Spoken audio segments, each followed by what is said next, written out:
Hello and welcome to episode 143 of The Thing About Golf, the podcast series from Golf Australia magazine searching for the answer to that unanswerable question, what is it that draws people so strongly to this game?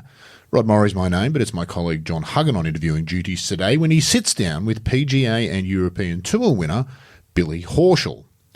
Horschel is one of the game's more intriguing characters, not a genuine superstar, though known to almost all fans. He's a willing and regular traveller with 2 BMW PGA titles to his name and an ardent and legitimate West Ham United fan, as you'll hear towards the end of the interview. He's honest and forthright, though without malice, and he's clearly thoughtful on multiple subjects. But mostly, he's likeable, and that's because he's something else that I think the young people call authentic. Billy is what his fellow Americans might call a straight talker, but he's also earnest and open to hearing and contemplating different opinions. And regardless whether you ultimately agree with him or not, you always feel like he'd be a good bloke to have a beer with afterwards.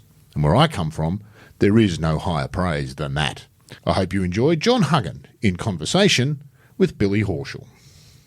Okay, welcome to the latest edition of the Thing About Golf podcast.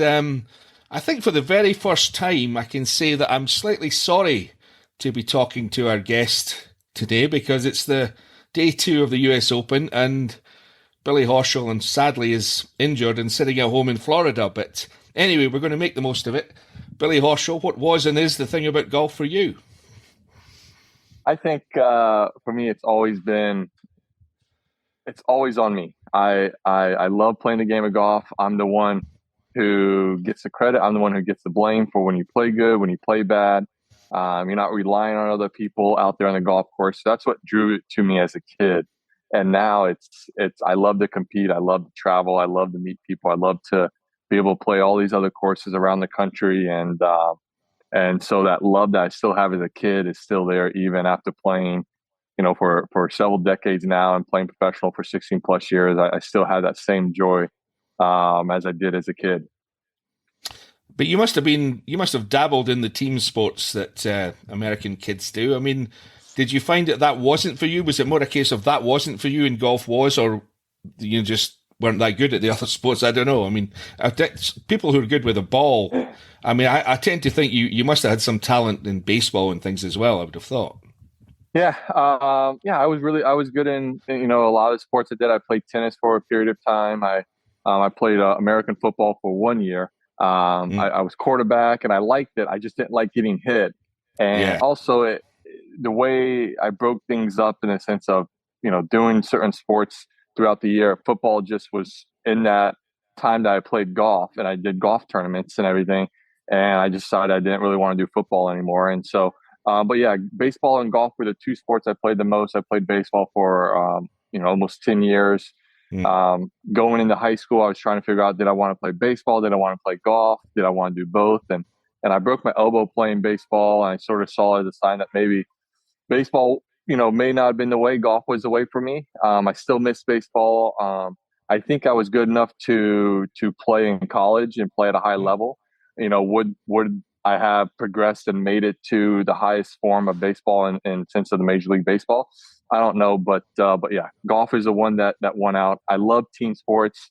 The thing that I think I didn't like as a kid was because I was so motivated to be great and to win and to get better that when you had kids playing at that time, not every kid had that same desire. They were playing because their parents pushed them to play, or they played because their buddy played. And so my desire to be great at a young age at any sport I played always outweighed what other kids' desires was. So that was sort of a turnoff for me. And that's why golf was the one that I relied on myself. And I do miss team sports now. I do miss that camaraderie that you have with at the highest level. You see guys pushing each other to be great. And, sometimes when you're out there on the golf course, when you're not having a great day, like, hey, come here, teammate, come pick me up for, hit this golf shot for me. You wish you had some of that. But yeah, that's where, that's why team sport for me as a young kid just didn't work. Yeah. When was it clear that, there was some real talent in terms of the golf? I mean, I looked at your college career. I mean, you were a bit of a stud in college, as, players at your level tend to be. But how long before that was it that it became clear that you were going to be good at it? I think there was always that belief, and I always showed signs that, you know, there was talent there and there was the prospect of getting better. Mm. As I tell people, I was a good junior golfer. I wasn't anything as a great junior golfer. I wasn't, a top 10 or 20 junior golfer in the country. I may have been top 50, top 75.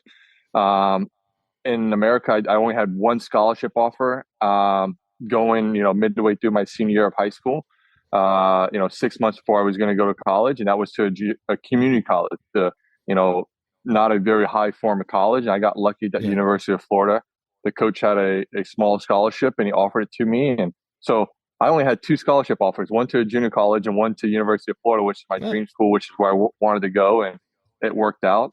In the state of Florida, we have so many great golfers, and in the sense of junior golfers that were seniors right about to go into high school, I was probably 5 to 8, top in the state of Florida, which sounds great, but that's not the great. Like, okay, that's not one of the guys that would probably make it, down the road. And obviously, I showed when I got to college, I had the talent, I had the ability, I had a great coach in Buddy Alexander that taught me how to play the game of golf even better, course management, how to practice.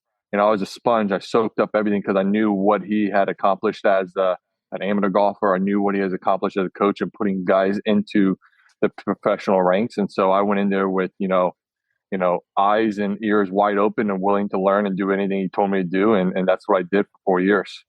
Well, let's get more specific there. What if the end of your first year in college? What was the big difference in you as a golfer from the guy who'd arrived a year before? I think understanding how to play the game of golf, how to hit shots, how to process things, how to, I think just when you're not playing well, how do you make a score? And I had a great coach, like I said, in Buddy Alexander. I had a great coach in Brad Strachey for 3 years, who was our assistant. And learning, like, I had talent, I had that ability, I was showing that signs in junior golf. I had played some good rounds. I had played some really bad rounds of golf in junior golf. It was more or less being consistent and having, how to, where to be aggressive, how to hit shots, how to, I think sort of, I was this rough ball of clay. It wasn't a ball, but it was a rough clay. And, just their teaching and my hard work and listening, molded into a more, defined ball and a smoother ball. And over the years, it gets, over the next 3 years, as it became more definitive that it was a ball with smooth sides and it was perfectly round and along those lines. And so I think the confidence and the belief I had in myself, I always thought I was a good player. I always thought I had talent, but sometimes we don't get the results and you're not seeing yourself compete and win tournaments and against better players. You sort of had that doubt. And early on, I was able to qualify for a couple of college events and finish top 10, finish top 5. And it showed that I was just as good as anyone else in the country. And so that built on that confidence and that inner belief that I've always had. So who were the stars, your peers, that you were gauging yourself against at that time in college? Oh, yeah, I would say one thing I understood is that the University of Florida had great players. And so Matt Every, who won Bay Hill twice, there was a James Vargas and a couple other seniors on my team that were great players, All-Americans. And I knew if I could beat them and qualify and beat them when we played at home, it gave me that confidence. And then, guys from other schools, we had guys like Brian Harmon, who was the number 1 junior golfer in the world going, at the time and winning the college. And so competing against, those guys that were better than me in junior golf and seeing myself, produce and get the results in college better than they were doing, that gave me the confidence too. So listen, I played a really great freshman year. I finished first team All-American, which is a list of the top 10 players in college golf that year. As a freshman, if there was betting odds, going into my freshman year, if I was going to be first team All-American, the odds were a long shot. I mean, very, very long shot. I mean, you put $100 and you're going to make a lot of money off of that. But I think when you see the guys who have been All-Americans, like a Reese Davies, was, a stud at East Tennessee State. And so competing against him and beating him at tournaments and trying to think some other guys there that were obviously in college, may have been a freshman or older than me, and competing against them and beating them in tournaments or equaling them in tournaments like that. Those are all confidence boosts and showed that I can compete with the best of the best. I remember watching you in the Walker Cup at Royal County Down. At what stage of your college career was that? Did that come along? That was after my sophomore year, going into my junior year. I had another really good sophomore year, another first team All-American. Obviously on the team with the likes of Dustin Johnson, Webb Simpson, Ricky Fowler, Chris Kirk. I mean, we had a really good team, and we were very confident and probably very arrogant and cocky, to say as some of us were on the team. But yeah, it was I felt like I was one of the best players on that team. It was an unbelievable time to be on that team. Obviously, I knew the history of being a part of Walker Cup and knowing that guys that made Walker Cup, usually a lot of them had great careers or went on to play professional golf, and some of them had unbelievable careers. And so, to be a part of that, just sort of still just instilled or built on that confidence that I was trending in the direction I wanted to go of being a professional golfer, and just gave me even more belief that this is what I want to do. I'm accomplishing, checking the boxes off of what I feel like you need to do to get to the next level. Yeah, you had a couple of memorable encounters with a young stud on the other team that week, I remember as well. One went your way and one went his way, I think I'm right in saying. What are your memories of that, and what were your memories of the golf course, and did that give you a taste for you've obviously got a propensity for travel, unlike many of your fellow Americans. You've been, we'll get to it later, obviously 2 wins at Wentworth, etc. But did that experience give you a taste for all that, do you think? Yeah, I mean, there was a kid by the name of Roy McIlroy. He's done okay in his career. Listen, we knew he was a really good player. He had just finished low-am at Carnoustie. Unlike a lot of his other teammates, we weren't very aware of him in sense of how good he was, because some of his other teammates played in the U.S. He was only 17 at the time, so wasn't in college. He didn't come over to America to play that I can remember being in an event with him. Obviously, he was a couple years younger, like I said, but we knew he was really good. Obviously, I played against him a couple times, and what he showed was a lot of talent, a lot of ability, a lot of belief. But I remember leaving there, and I, maybe our relationship at that time, because of the way things went on the golf course. And listen, I'm not afraid to admit I was probably a little too boisterous. And as I've said, many times and before that week started, that I want to be the Sergio Garcia for the American side. I want to be that pest. I want to be that cheerleader, that emotional guy that is just getting everyone going. And I probably may have went overboard a little bit, but like I said, our relationship probably at that point in time when we walked away, I was very, I thought Rory was great and said, hey, if you have anything in America, reached out to us, happy to help. And then obviously the next day I read some comments. I'm like, okay, well, this wasn't as I expected. Yeah. And from there, where we are now, I think the world of them. Obviously we have a great friendship. We text and we're very, like I said, that where we were almost 20 years ago to where we are now, like completely different people. And we have great respect for each other and a great friendship. And I think we could have never imagined. I don't think anyone on any side, or at least on America's side, would imagine what Rory, who we saw there. We knew he had ability, but what he's accomplished in the game of golf is historic.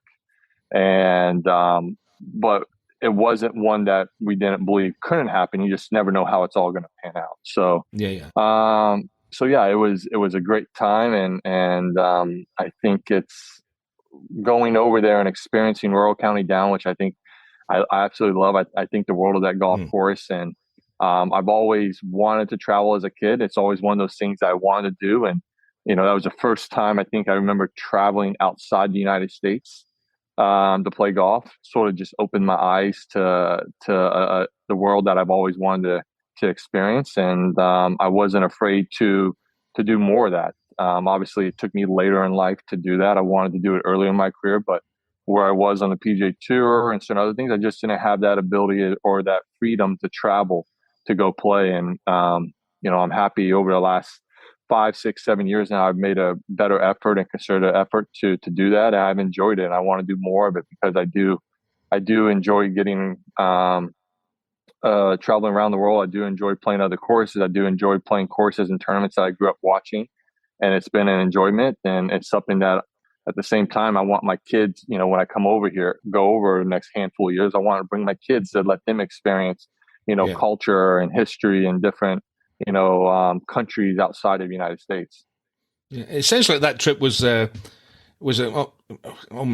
turning point might be too strong a phrase, but it was certainly educational for you on and off the golf course, and has had a lasting impact on the way you've lived your life since, professional life is. Yeah, it has. I mean, I think, like I said, going over there, listen, we had 10 to 15,000 fans watching us, and I think only about 200 of them were pulling for the United States, but the fans were very welcoming and very cordial, and they clapped for good shots, and they sort of booed and laughed at us when we hit bad shots. I remember playing with Ricky Fowler in the first match on Saturday, and I hit it over the green, I think on number 6, the par 3, is it maybe 7 there, and he hit a putt and it didn't get up to the green. It came back, and everyone started laughing. And Ricky, obviously, he was only 18 at the time, and he was obviously a little flustered, I think, or perturbed by that. And I said, "Buddy, it's fine." And I think I hit a putt, and it came right back to me, and they started laughing. I was like, "Yep," tip my cap, wave like, "Yes, I did the same thing too. I'm an idiot. I'm just as big of an idiot as Ricky is doing the same thing after seeing it." So yeah. Yeah. It's always, if you can make fun of yourself, it's always an endearing quality, I think, for anybody in life, and certainly on the golf course, it certainly helps. Yeah. So, anyway, I wanted to touch more on your college career, Billy, in the sense that, it sounds like you got an enormous amount from it, but and there aren't too many players at your level who haven't had the college experience. Certainly, American players. Is it the only training ground or the best training ground for pro golf, do you think? Or there's different routes, and certainly when they turn pro, there's different ways to go, but the college is by far the most prevalent. So I think in America, as an American player, it's the best system to get yourself prepared and ready for the PGA Tour or playing professional golf. You go, you learn you're there for 4 or 5 years. You're playing high level competitive golf tournaments. You're playing against, other great players. You have the ability to practice and everything. So I think it's a great avenue for American players. I think turning pro as a young, 17, 18-year-old just doesn't work in America, because I think one thing we have, but not nearly as well as over in the UK and Europe, is the little mini tours, the little tours where you can go play professional golf. We don't have like the Alps Tour where you finish higher on the Alps Tour money list. Yeah. You get into the Challenge Tour. Yes, we have the Corn Ferry Tour, but these other little tours isn't readily available that leads to learning to play the game of golf as a young professional. And if you play well, that gives you a stepping stone to the Challenge Tour, and you can move your way up by the finish.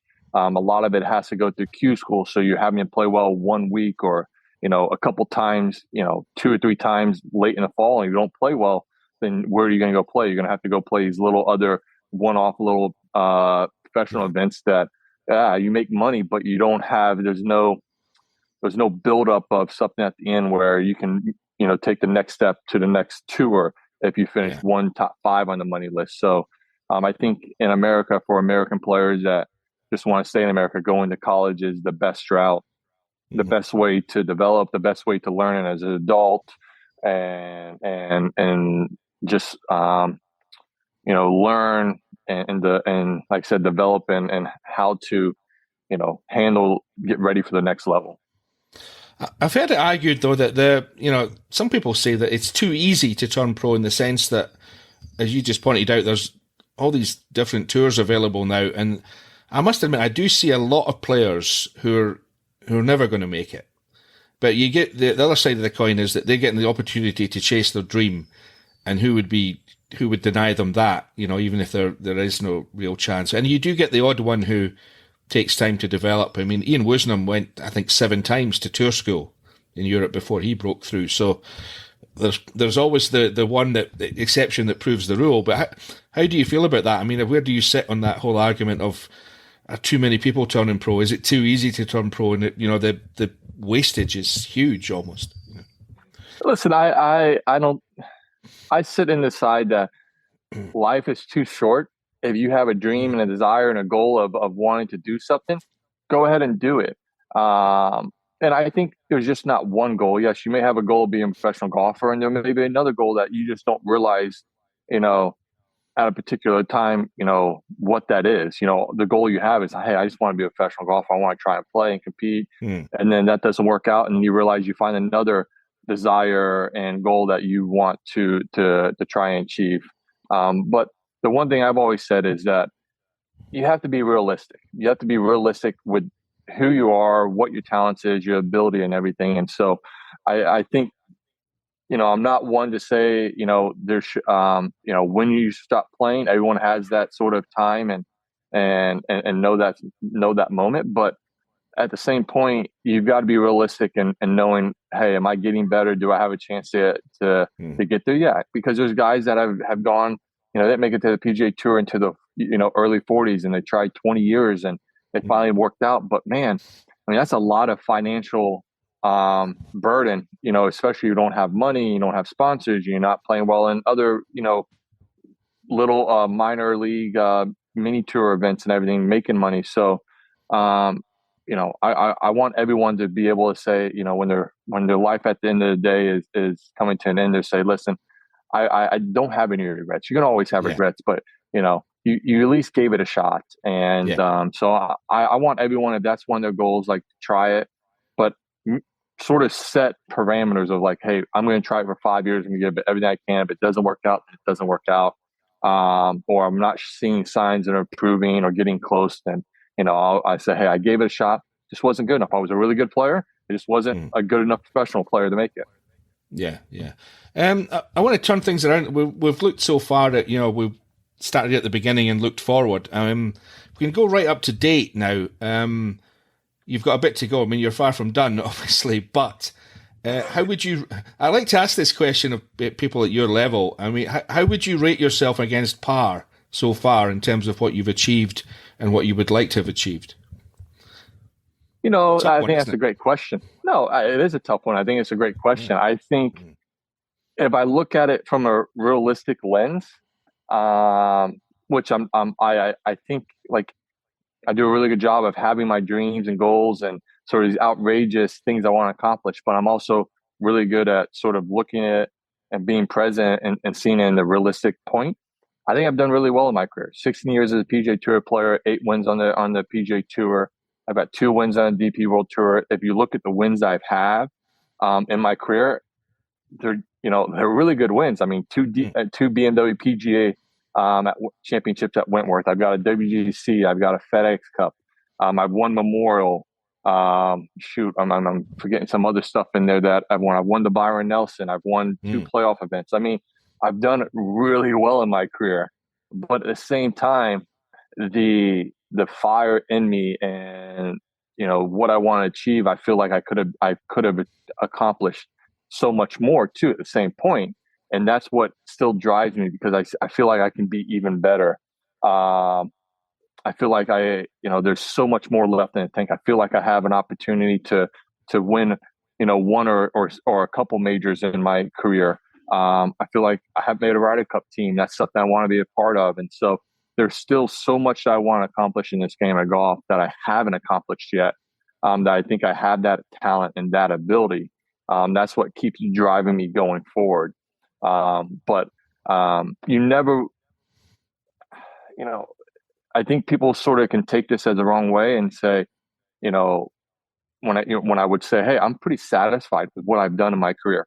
But you can look at that. Oh, that guy doesn't have the well, you never want to be anymore. satisfied, Correct. do you? That's the thing. Yeah. So. You never want to be, but I think at some point you have to sort of sit back and sort of, take it all in and see what you accomplished. And I've done some great stuff, and I am satisfied.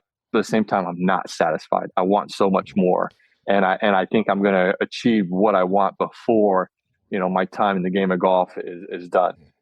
Well, I tell you what surprised me, Billy, was looking at the bit of research I did before this. Was you mentioned the majors there? I'm surprised. I'm looking at it here. It's 29 starts and only 3 top 10s. Yeah, I mean you're way better than that. I mean that really surprised me.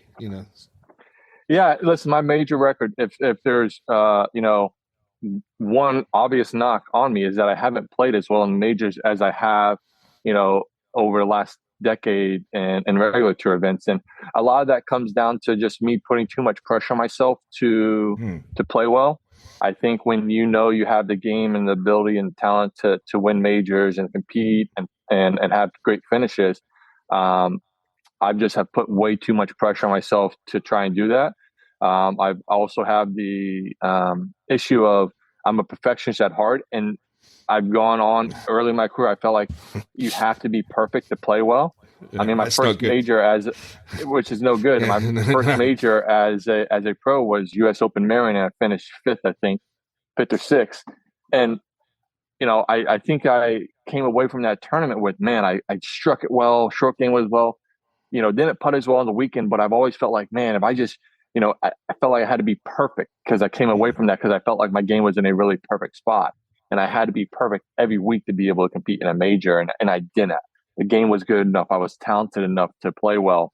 I just had to manage my game well and not sort of get worked up if something was a little off and push too hard at times. And so I think over the last 4 or 5 years, even though the results finally didn't show until last year, the way I've gone about playing in some of these majors has been I've been in a better position, a better mind frame.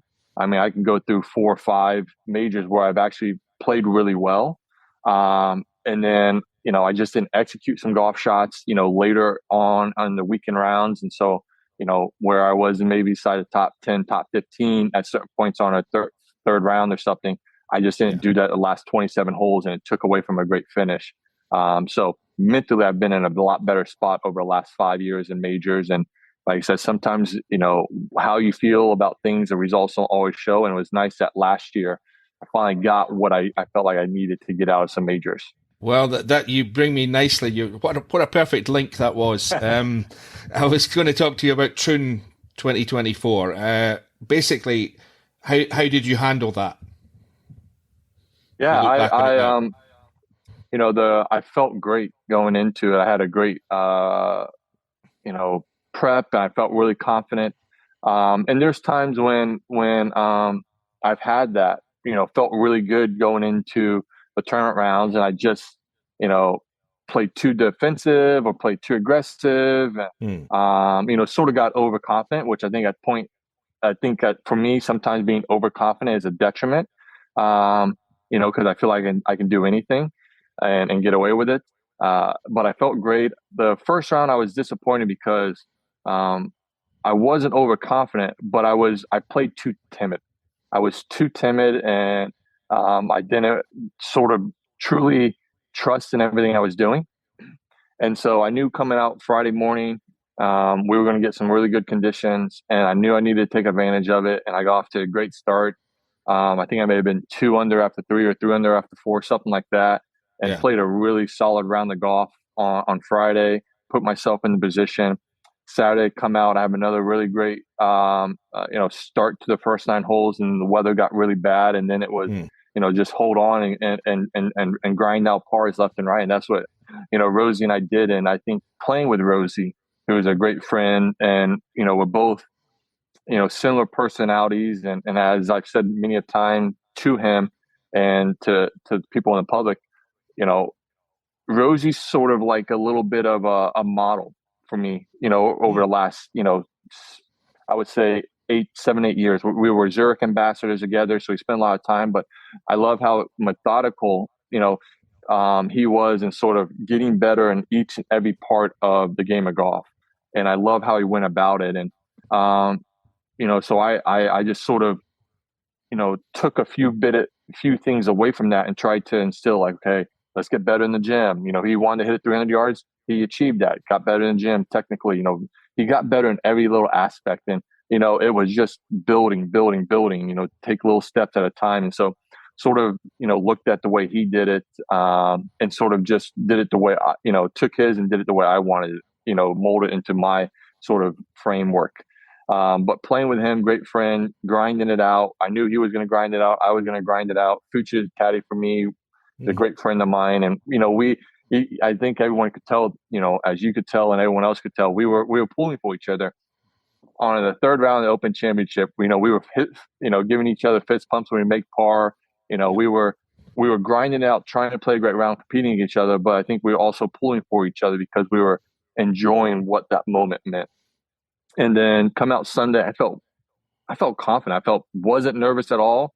I thought I was going to be nervous either in the morning or during the first tee, and it never came. I just felt very at peace with whatever was going to happen that day.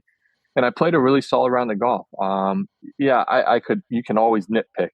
And I could say, I missed the 4-footer at number 8 after a bad wedge shot. I had a chance to make par and get away from it. I didn't do it. And I hit a bad iron shot number 10 from the middle fairway. And if there's 2 shots I could have back, those are the 2 shots I would have back. But after number 10, I played some really quality golf. I just didn't make any putts until the last couple holes. And so I was at peace the entire day with whatever happened. And I was at peace after the round with how I played.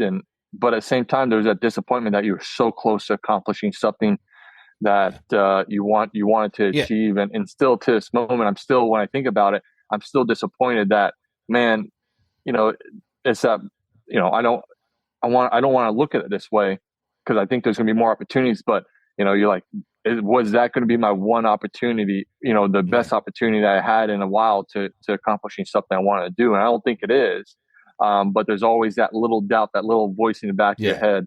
And so I want to get healthy. I want to have that next 6 to 8 years where that little voice and, I can tell them to go, blink off and I can say, hey.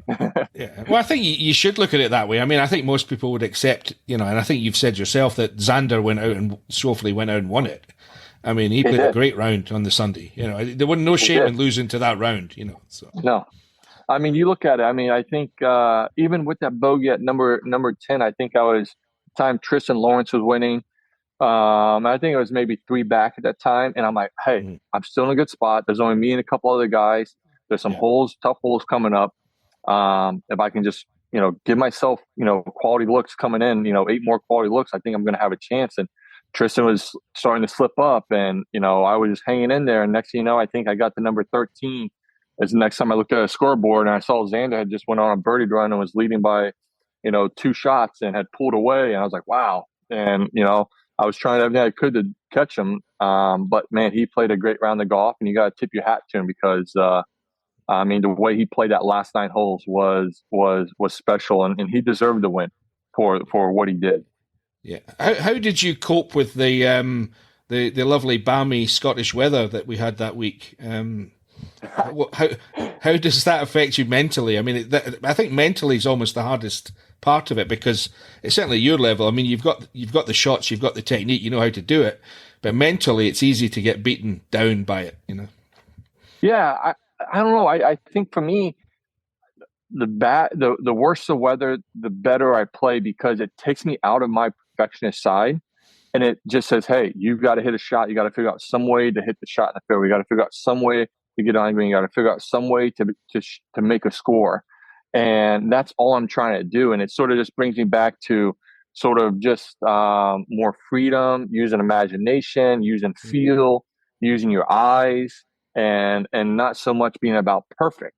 And I think that's why, I can go through, other rounds, whether it be here in America when we play in windy conditions, at the times or other rounds that I played, in bad weather, I played well. I enjoy it. I understand guys are going to be miserable, and it's more or less of, embracing that and having fun with it. And I think, with that mentality, you're going to be ahead of the game by a long shot. And now it's just sort of making a score to sort of go with the mindset that you have.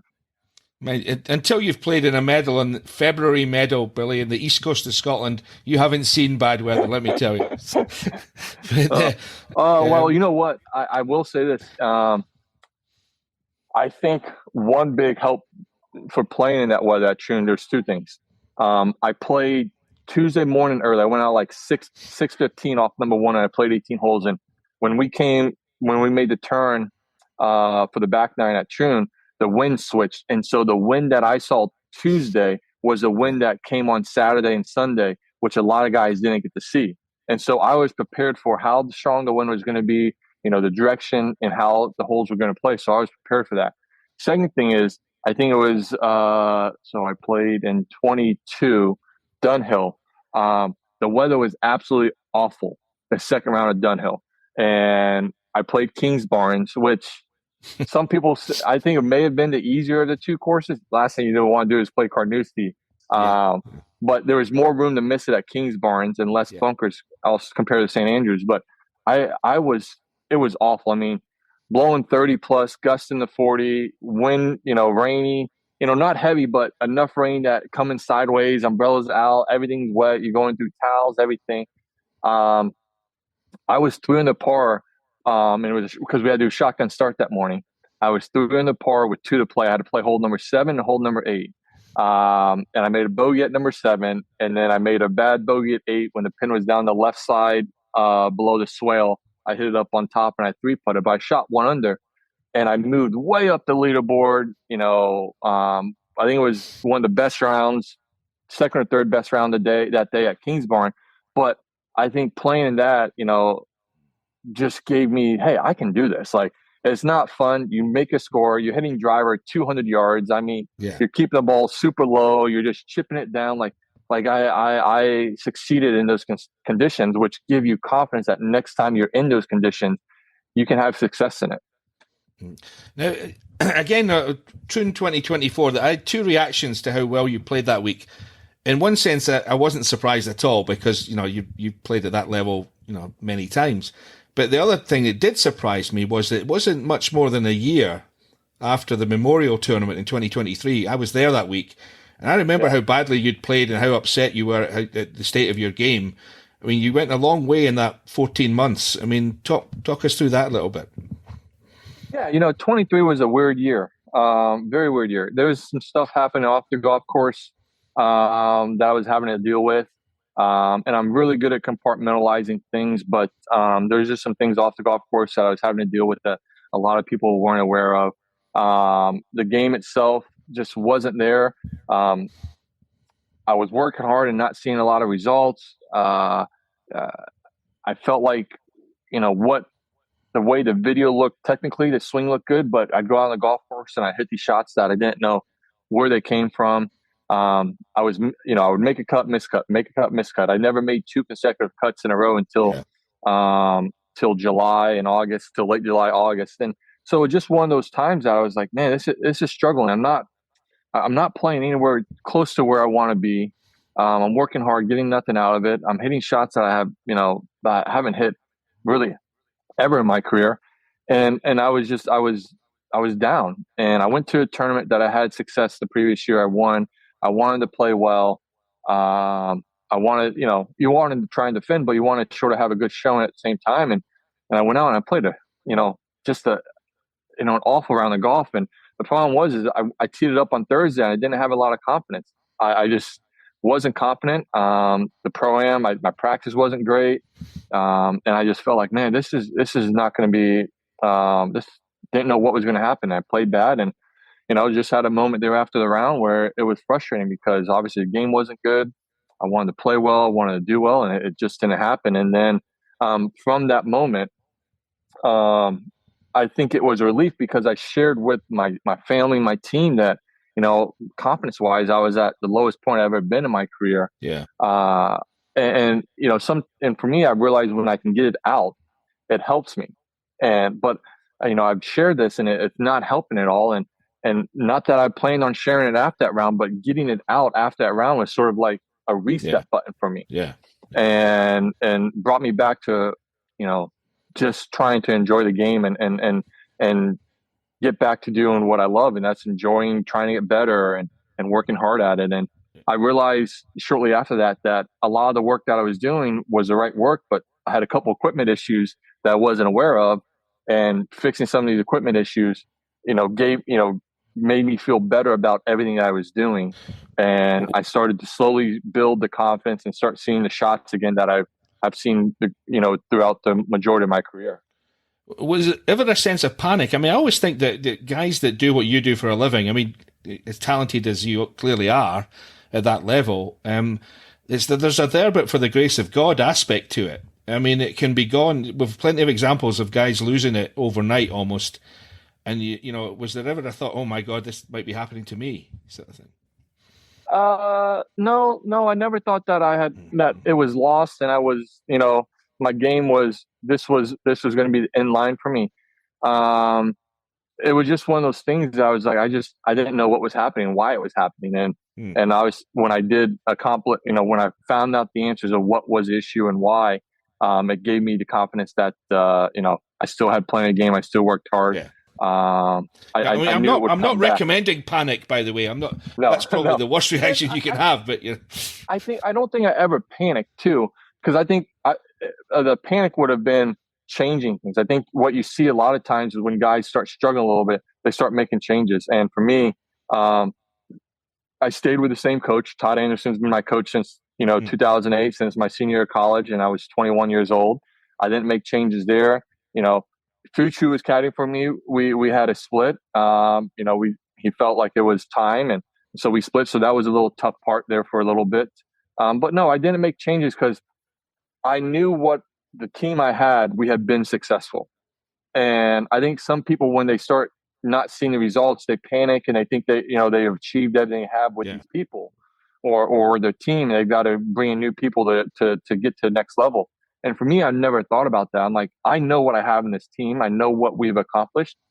We still have so much more accomplished. We just need to figure out what's going on and sort of fit the pieces back together again. And I've always had belief in Todd. I've always had belief in every one of my people on my team. And we just had to go back to the drawing board a little bit and figure out what couple pieces that we put in there just didn't match up with everything else. Yeah. On a happier subject, and we've kind of touched on this already. I mean, you kind of epitomise the role, if you like, that I would like to see more of your contemporaries and compatriots play. In that you're an international player. Clearly, you've embraced the DP World Tour, the European Tour, in a way that very few Americans have, which is to your enormous credit. I mean, what sort of things have you? I mean, I've been there and seen you play. I mean, you get a huge welcome when you come and play, because I think people in Europe appreciate you've made the effort, for one thing, and you've been successful. Just talk through your DP World Tour experience, if you like. Yeah, I am shocked. Even till to this day, every time I go over there and the reception I get and the welcoming I get, and I'm very appreciative. And I still get goosebumps every time I go over there and I see it and experience it. One thing my college coach told me early on when we were in college is like, to consider yourself a world-class global player, you have to travel around the world. You have to play around the world. You have to play in other countries, different courses, conditions, everything. And you have to play well to consider yourself truly a global world-class player. And that's something that I've always, sort of held true. And obviously I didn't do a good enough job in my early career, but I wanted to make sure I did what I've always wanted to do. And starting in 2019, Wentworth was always the one I wanted to play. Watched it as a kid. Unfortunately, when it was in May, it was always a tough time because of where it fell in the schedule. And so when they talked about moving back to September, I was like, man, if they move it to September, I'm going. And first year was in September 19, went. I had an unbelievable time. I think I finished fourth. And from there, I fell in love with the golf course, which I figured I would watching on TV. But just the reception I got, and over there, and then playing well, that led to just a great relationship with everyone over there, and the fans, and the spectators. And I wanted to do more, and I still want to do more. It's tough because, I mean, realistically, if I had my perfect schedule, I'd probably play, maybe 12 weeks here, 12 to 14 weeks here, and probably 8 to 10 weeks over there. There's a lot of events I would love to get to. Like, I love playing the BMW International there in Munich, and only been able to play it once. But I want to get back to it because I had an enjoyable time there. I want to go to Kranz. I want to play, Kranz, Montana. I want to go there. I've watched that on TV. There's things I enjoyed going to the French Open, and there's so many things. I've watched the European Tour on TV, and I love the history of the tournament. I love the culture and experience that. I want to do more. And I think when you have when you have a very positive trip over there, it just adds to the fuel that you want to go over more because you enjoyed it. And I think the way, as I've said, I think the culture in America, in Europe and UK on DP World Tour, obviously everyone's trying to improve their lives, and whether you're playing golf or not, you're trying to make a better life for yourself, but you're also living more in the present. I think that's what people in the UK and Europe do very well, compared to America, where we're so focused on getting somewhere that we forget to enjoy with what we have. And I can get caught up in that at times here in America.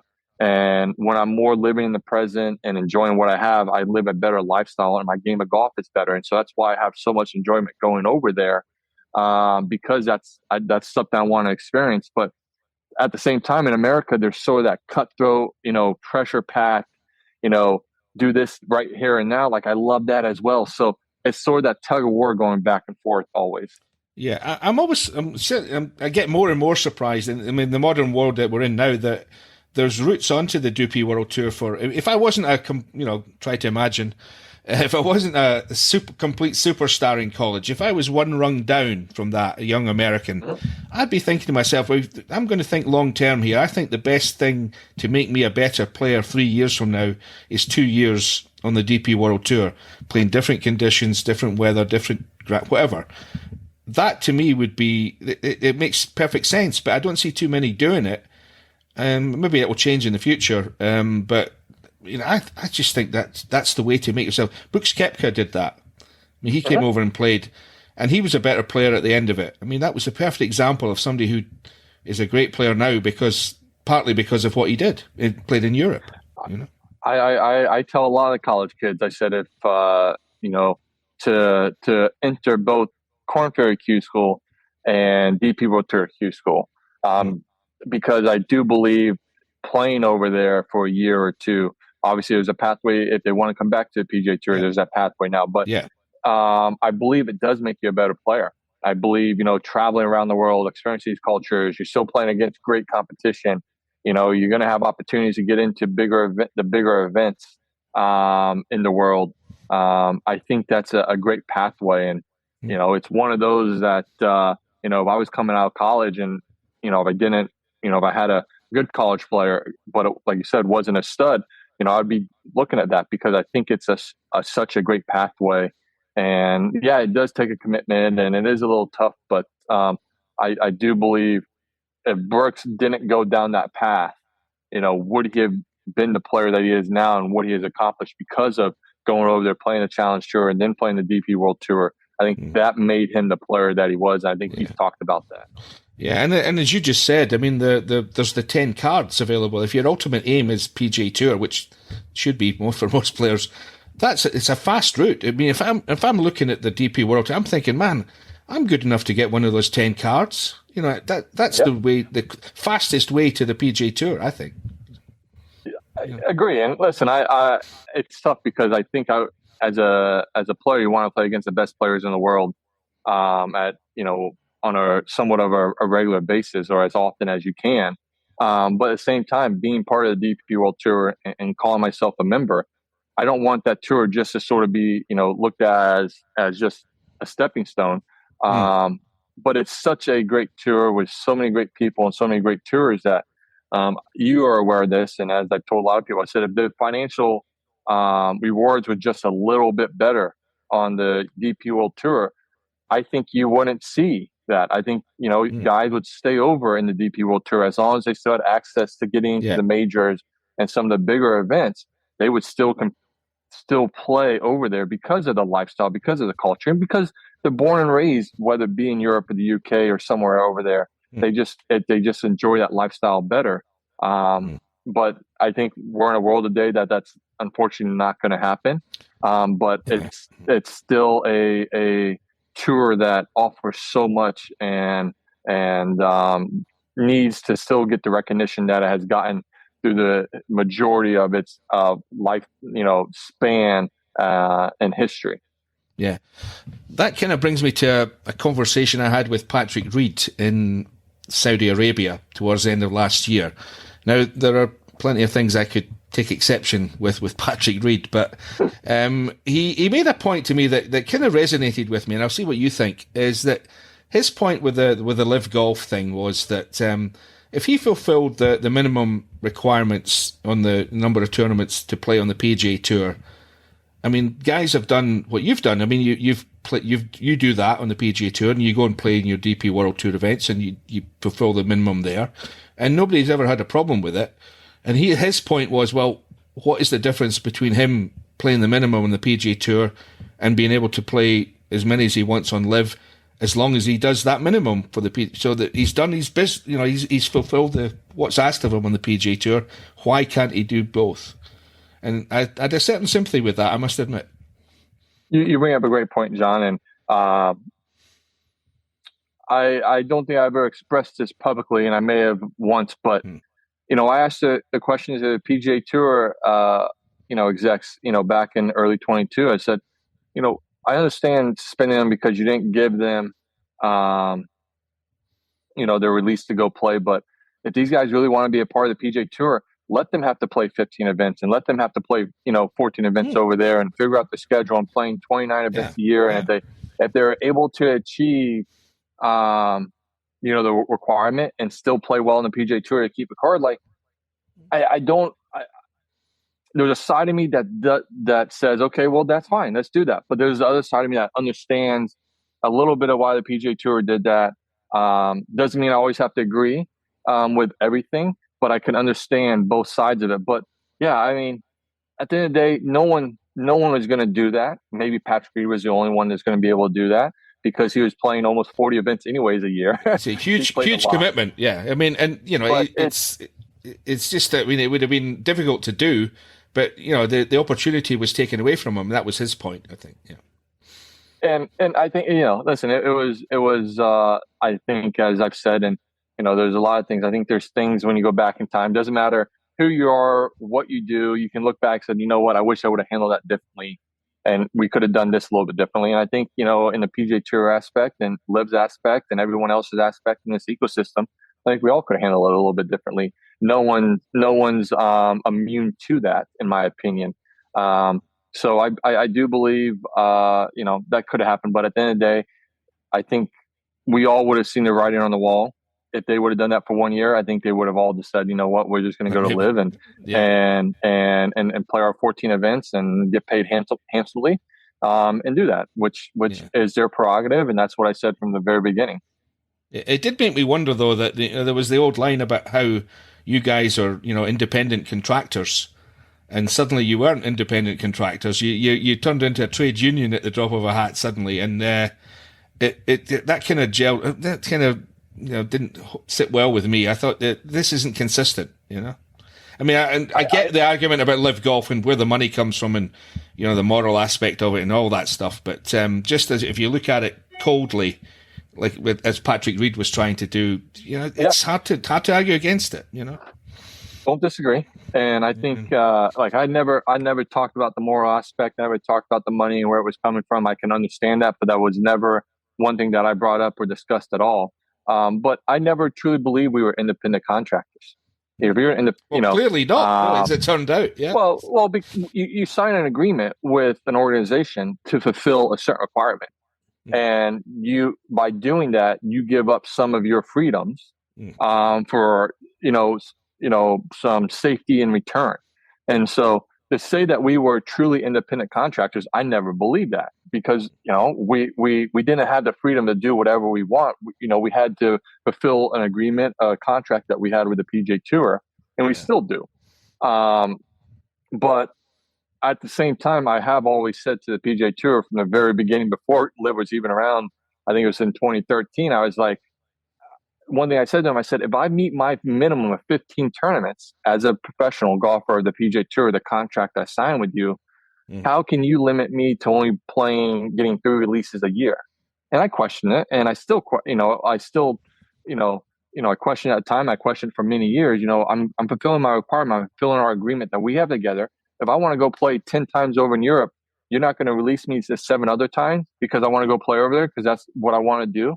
And the thing that I always told them, I said, me going over there only helps the PGA Tour, because if I play well, I build a fan base, I build more exposure for me. Yeah. So people want to see when I'm playing well or where I'm playing. And if I happen to be playing the PGA Tour, they're going to tune in, and that may lead to them watching more over wherever they live. That may want them to come to certain events at the PGA Tour, which winds up spending money at PGA Tour events and at these cities, and which at the end of the day gets donated back to the organizations and charities that are part of that event. So listen, I look at everything as a much of a 360-degree view as I possibly can before I form an opinion, and I throw stuff out on the wall to sort of try to get answers and questions and viewpoints and everything to make my opinions and views clearer. But that's one thing I've always questioned. Even going back to 2013 is the first time I remember talking to the PGA Tour about that. So yeah, the whole independent contractors, I never believed. Same thing as I never believed the PGA Tour is a member-run organization. We haven't been a member-run organization for nearly 30 years. Once you start getting into a revenue well worth north of a couple $100 million, now we're into the $1 billion. Once you start getting in that world, I'm surely not smart enough to tell the PGA Tour how to do this. And one thing I said to a lot of guys, I always sort of put up a fit on the PGA Tour about it. I said, when a new PGA Tour deal is renegotiated with a sponsor or sign a new sponsor, do you know every little tidbit of that deal? Do you go ask about it? Do you even care about it? Because if you don't, then you're not a member-run organization. You're not learning about the business and everything. So for us to tell the PGA Tour how to run the business and what they should be doing, how to do it, I never felt was right. I felt like at least over my, nearly 20 years on the PGA Tour, and then when I look back probably over the last, 15, 20 years before me, it's a member input tour. Yeah. We give input about things, and then we trust the people that are in those higher positions to do what they believe is best for the entirety of the organization, the entirety of the tour, the entirety of the players, and hopefully their vision, their view, their path forward leads to us, being more successful in many different ways. And that's what I've always said and always believed in. And so when guys get their chest all, puffed out and say, well, we run this tour, we're a member run organization, I laugh at it, because I'm like, I've never believed that. And I don't believe it should ever be that. I think the biggest point you just made is that you guys are, like anybody who's succeeded to the level in anything in life that you've done, you're not a rounded human being. You can't possibly be rounded because you've put so much of your time and effort into one thing, and you're not business savvy enough to tell these guys what's right and wrong. To finish off on LIV, I mean, is there a way back for the Patrick Reeds of this world, do you think? Is it back to the PGA Tour, and how would you like to see it all finish up if it ever does? Listen, I said this in my very first public comments about this in 22 at the Scottish Open. I've always said that I'm not afraid of competition. I think competition, breeds excellence and makes people have to make changes to still be competitive and be the best. And I've always felt the PGA Tour was always going to win out. We have the history, we have the product, we have so many things in our favor. So competing against LIV was never an issue for me. And I said at the time, that's 22. I said in 5 years, I felt like we would figure out a way to come back and make this all work. And, we're, 18 months away from that. I thought, when the deal got announced 18 months ago, I thought, wow, man, this is a lot quicker in 5 years than I thought. But I do believe, there will be something at the end of the day. And at the same time, I do believe there may not be anything at the end of the day. I think we may just continue to go on our own path and the stronger, organization will win out. Listen, at the end of the day, there's great players over there, and there's still a lot of my friends. And I said at the time, I don't fault them for making that financial decision. That's what they want to do, and I'm happy for them. I just didn't feel like they're, when they boasted early on that they were the future of professional golf, 54-hole tournament shotgun starts was what professional golf was going to become. I was like, no, I said, listen, there's decades and decades that shows that's not going to happen. And, there may be an appetite for that, but end of the day, the way we've always judged ourselves off is a 72-hole individual event. I do believe there is a window for team golf in some aspect to be successful, but that's not going to be the future of the game of golf. And so, I would love to see some of the guys come back. And I think there's guys in the golf world that I'd love to see, John Rahm, Cam Smith, Brooks Koepka, even Jako's playing well. What he's done, can he, what he's done over there has been impressive. And obviously he's always had it with a talented player. And, I think guys would love to see, what Jako can do now back on the PGA Tour. Patrick Reed is, listen, love or hate him, Patrick Reed brings eyeballs because of just, sort of playing that villain role.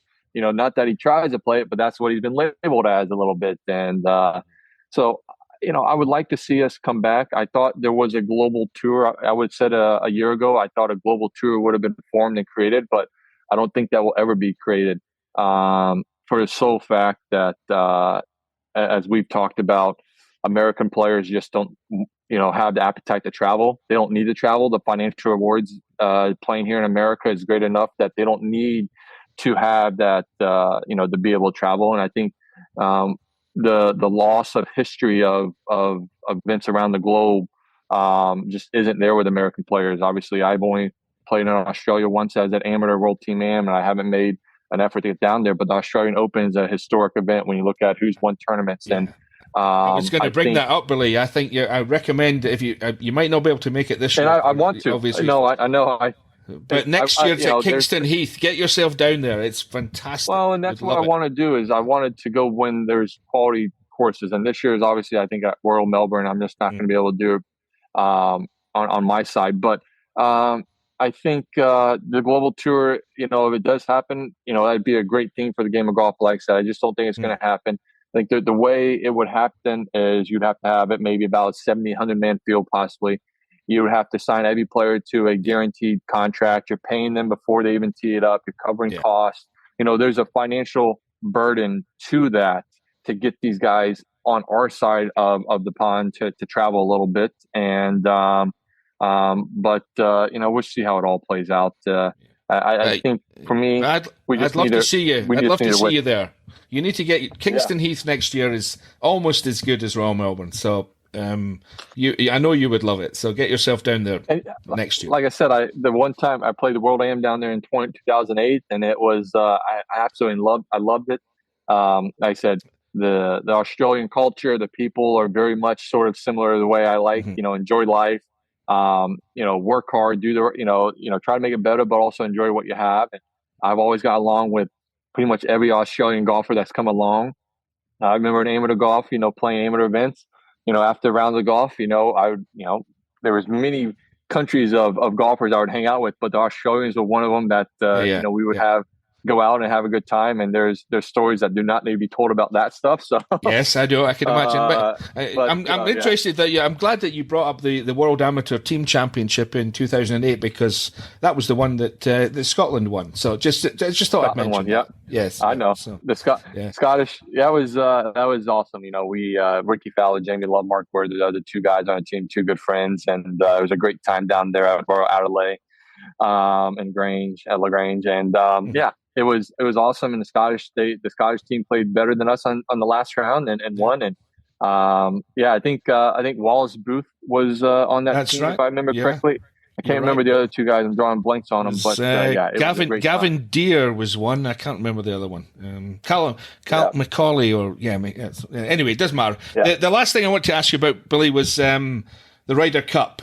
You mentioned it briefly earlier. It's something that's obviously on your radar. Again, it's unlikely you'll make it this year because of the injury situation. I guarantee you that I'm not making it. No. I must admit, I'm slightly concerned because of the venue this year. I do worry.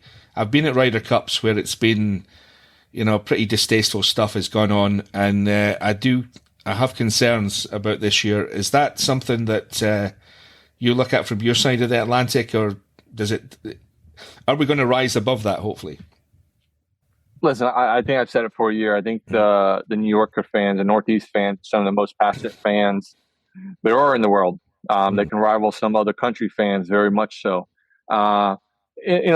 It's going to be a very electric atmosphere. It's going to be very energized, and it's going to be fun for everyone. And I said I would like our fans to be as respectful as possible. I know there's going to be a portion that it could get out of hand a little bit. And listen, having a little, jeers and sort of a little stab and that's okay. Niggle here and there, that's okay. But when it gets to more of a personal side, I think that's when it gets out of hand. And hopefully it doesn't go that route. Hopefully, our fans can be sort of, similar to the European fans. When someone hits a bad shot, they're sort of, cheering, that it was a bad shot. No different than it is in Europe or anything. But hopefully it's not anything in the personal aspect of it. Because I think it has, and I've said this for a while now, this has the ability to be the best and the greatest Ryder Cup ever because of the location, because of, where, how competitive the two teams are and the way the results have been over the last decade and everything. I think it has that ability to be the best Ryder Cup in the history of Ryder Cup so far. And so I'm excited to watch it. I'm excited to see how it all plays out. I just hopeful at the end of the day that on both sides, because if we play bad as Americans, we're going to get, made fun of, and we're going to get it too, from our own fans. So hopefully when it's all said and done, everyone can say this was one of the greatest Ryder Cups ever. And then they can enjoy the experience, because it is, I haven't been a part of it. But I do believe it's one of the greatest spectacles, one of the greatest sporting events there is in the world. Yeah. I mean, to be honest, I just root for it to be close, because there's nothing better than when it's close. I mean, it's fascinating to watch the players' reaction to it all.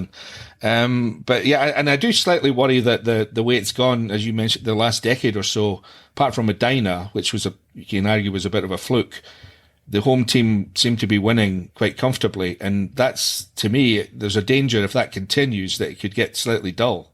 You can never describe the Ryder Cup as dull. You're correct. And I would say, though, right now, looking at it, there are question marks on the United States side. There's, I think, the top six are, you look at the quality of players and you look at, up and down the list from 15 to 20, there's question marks. There's a couple guys in there that, haven't been part of Ryder Cup, and, they're making a name for themselves now, but, they haven't really put themselves in, not that they haven't, some of them have won, but they haven't won or competed at a high level in a major or done that and put themselves in a very even higher stress position. And so there's some guys that sort of need to if they're going to make the Ryder Cup team, they need to play well in some of these majors coming up to show that they've got what it takes to play in the pressure situations. And so and then some of the guys that you would expect aren't playing at the level that they have over the last couple of years. So I think on our side there are some question marks, but as it always does, it always pans out and always, gets to where you got 12, it got probably more likely, you got 12, the 12 best players on either side. And I do believe this one could be very close. I think at the same time, I said this already, both sides are going to have to deal with the fans and deal with the pressure and atmosphere. And hopefully both sides do that very well. And you have one hell of a Ryder Cup when it comes down to singles, and it's exciting, because as a golf fan, take myself out from being a USA guy and everything. As a golf fan like you just want to see an unbelievable Sunday singles and 12 guys, 24 guys duking it out, trying everything they can to get a point to help their team, be able to lift that cup at the end of the day. Billy, I have one last question for you. I'm appreciative of your time this morning, but West Ham United's prospects for this season, your affection for the Hammers is well known. Where did that start, and where do you see them going this season? Yeah, watched Green Street, as it is in the UK. Green Street Hooligan is the name in the US. Watched that in 2006, going in my sophomore year of college, and I remember watching it 4 or 5 times, 7 times, over the next week, 10 days, and absolutely just fell in love with it and became a Hammer supporter then. Obviously, it grew even more when NBC started showing Premier League games here in America around 2011, 2012. A lot easier to follow. Then, obviously getting hooked up with the likes of Mark Noble and Declan Rice. And then, Trip Smith, who's one of the minority owners, American. He's a really great friend as well. And so that has just built upon already my love for West Ham. And then, the supporters has taken me in as one of their own, and it's exciting. Prospects for this year.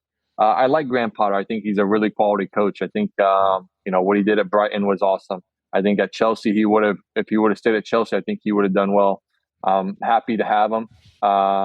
Sad to see David Moyes leave a couple years ago. We see what he's done at Everton over the last 4 months was special. And then obviously he just got awarded the OBE a couple days ago. But I think we need some new players. I think the signings that we made last summer under Lopetegui weren't the proper signings. I think we saw that this past Premier League season. I think we need to bring in some younger players. I think we were the oldest or second oldest Premier League team in the Premier League. I think our average age was 29, 30 or something like that. I mean, you look at the teams that are doing well, there is that sort of little trial, growing period with young guys. But I think getting younger, having faster, younger legs, that quality of player, we need to bring in a little bit more this summer. And hopefully we do. And I think if we do, we'll have a good season. And I would expect, the season after, if we bring in the right players, younger players, I think this season will be good. And then the second season under Potter, full season under Potter, will be even better going forward. And I think we got some great young academy players and Earthy and Potts and Lewis Olaford. And so I think we got opportunities. We just have to sort of bite the bullet a little bit and say, hey, we need to go younger and maybe a little growing pains and at the beginning. But this is where you look at the way that the quality of teams do it. The top teams they're not afraid to play some of the younger guys, whether it be academy or signing younger players. I'm smiling here because if anybody had any doubt about the fact that you're a real West Ham fan and not just some casual observer, I think you just proved otherwise there. The depth of your knowledge and the names that you've rattled off there was proof indeed that you're a real fan. So, anyway. Yeah. Yeah. Anyway, Billy, I'm conscious that I've kept you here. You're away from your breakfast probably for more than an hour. Oh, no, I'm good. I appreciate your time. I always enjoy our chats, and I've certainly enjoyed this one. And thank you again for your time this morning. Thanks, Johnny boy. Now, I'm going to assume that any West Ham fans among the audience will have had some clue what Billy was talking about at the end there, but I, for one, was completely lost. I think it's fair to say he's more than a casual observer of the game. A big thanks to both Huggy and Billy for taking the time to bring us what I thought was a fantastic and entertaining chat. Now, I hope you've followed us on your preferred podcast app so that you never miss an episode, and I'm looking forward already to your company again next time on The Thing About Golf.